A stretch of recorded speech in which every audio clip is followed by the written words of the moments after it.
The rain pelted against the hotel windows as you sat across from your boss, Jeon Jungkook, in the dimly lit restaurant.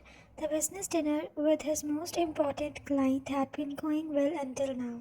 "You look stunning tonight, while Mr. Nakamura," the client said with a smile that made your skin crawl. His hand had been inching closer to yours across the table for the past hour. You forced a polite smile, subtly moving your hand away. "Thank you, Mr. Nakamura. Should we discuss the quarterly projections?"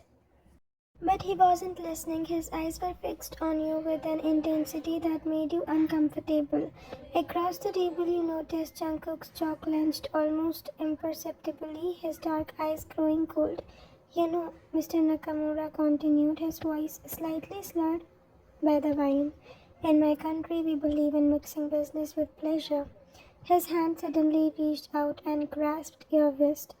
The contact sent you shock of revulsion through you.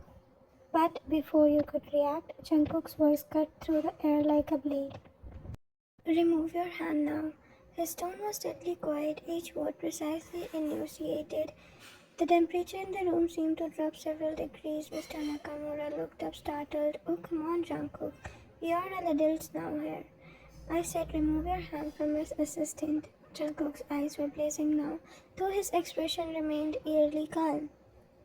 "This is your only warning?" Something in his voice must have registered because Mr. Nakamura quickly let go of your wrist, laughing nervously. "I was just being friendly."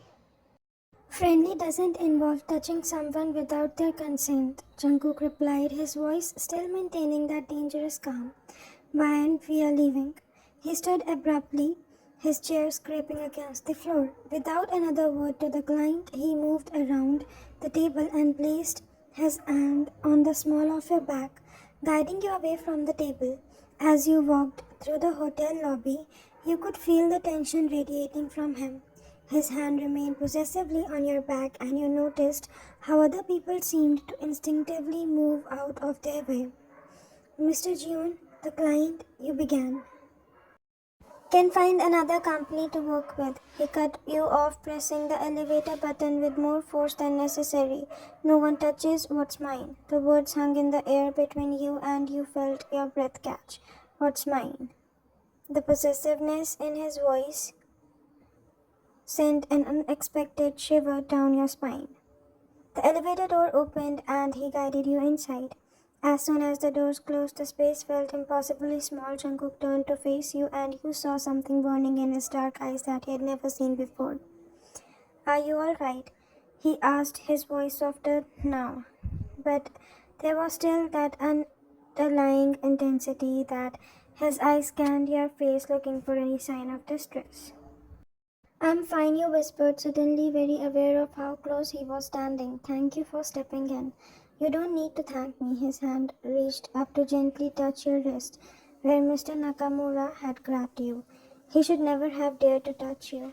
The way he said it, with such conviction and barely contained fury, made your heart race. You had worked for Jungkook for 2 years now, and while you had always found him attractive, you had never seen this side, this protectiveness and this possessiveness that seemed to view you as something precious that needed guarding.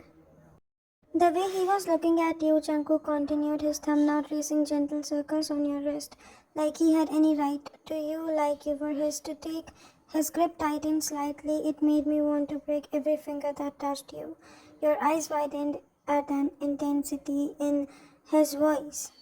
This wasn't your usual cold professional boss. This was someone else entirely, someone dangerous and obsessed. The elevator dinged softly as it reached the floor. The doors opened, but neither of you moved. Jungkook was staring at you with an expression you couldn't quite read, his hand still holding your wrist. "Why," he said quietly, "you need to understand something. From the moment you started working for me, you became mine to protect, mine to care for, and I don't share what's mine." The conviction in his voice should have scared you. Instead, it sent heat coursing through your veins. You'd always felt safe with Jungkook, but now you realized it wasn't just because he was your boss. It was because you had been watching over you, guarding you in ways you had never even noticed. "What are you saying?" you asked, your voice barely above a whisper. His free hand came up to cup your cheeks, his thumb brushing across your skin with reverent gentleness that contrasted sharply with the darkness in his eyes. "I'm saying that what happened tonight was a line that should never have been crossed. And I'm saying that I've been in love with you since the day you walked into my office. But I've never been too afraid to tell you because I knew at once I'd never be able to let you go." The confession hit you like a physical blow. All those late night working together, all those concerned looks when you seemed tired, all those times he had seemed to anticipate your needs before you even voiced them. It all made sense now. "Jungkook," you breathed. "I know it's all wrong," he continued, his voice rough with emotion.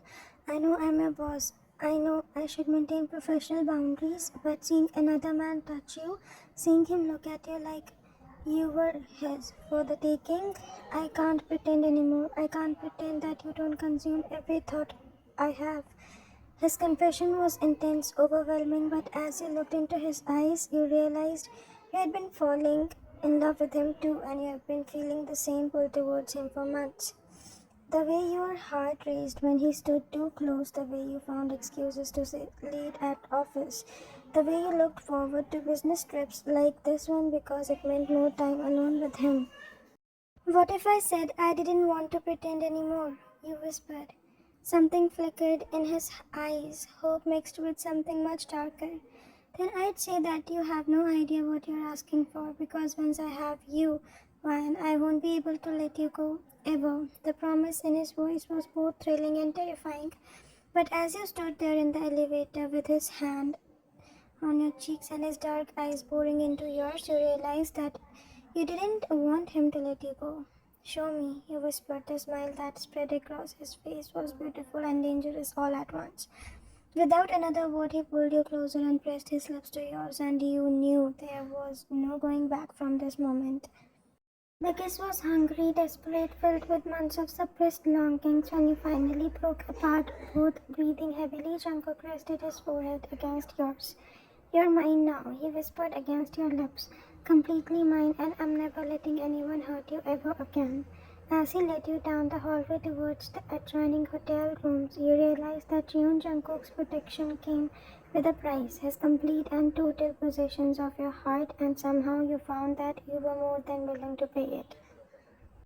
Your hotel room key card trembled in your hand as you stood outside your door. Jungkook was right behind you, so close you could feel the heat radiating from his body. The hallway was silent except for the sound of the racing heartbeat. Ryan, his voice was low, rough with restraint. "If you open that door and let me in, there's no going back. I need you to be sure." You turned to face him, and the intensity in his dark eyes nearly took your breath away. This was the last chance to maintain the professional relationship you had built over 2 years. Your last chance to pretend that he didn't kiss you in the elevator hadn't changed everything. Instead, you slid the key card and pushed the door open. The room was bathed in soft lamplight. The bedroom looming large in the space between you the both. Jungkook don't move towards it. Instead, he closed the door behind him and leaned against it, watching you with those consuming dark eyes. "Come here." Your feet moved with their own accord, drawn to him to more fling. "I've imagined this moment so many times," he confessed, his thumbs stroking your cheekbones. "But I never imagined you'd look at me the way you're looking at me right now." "How am I looking at you?" you whispered. "Look like you want me as much as I want you, like you're already mine." The possessiveness in his voice should have been a warning, but instead it sent heat pooling in your stomach. "Maybe I am." Something snapped in his control. His mouth crashed against yours, and the kiss was different from the one in the elevator.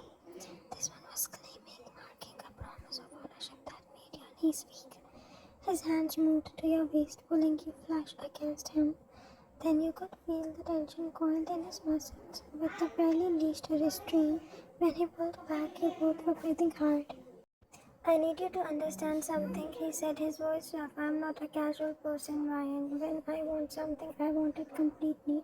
When I care about someone, I care about them obsessively, and you.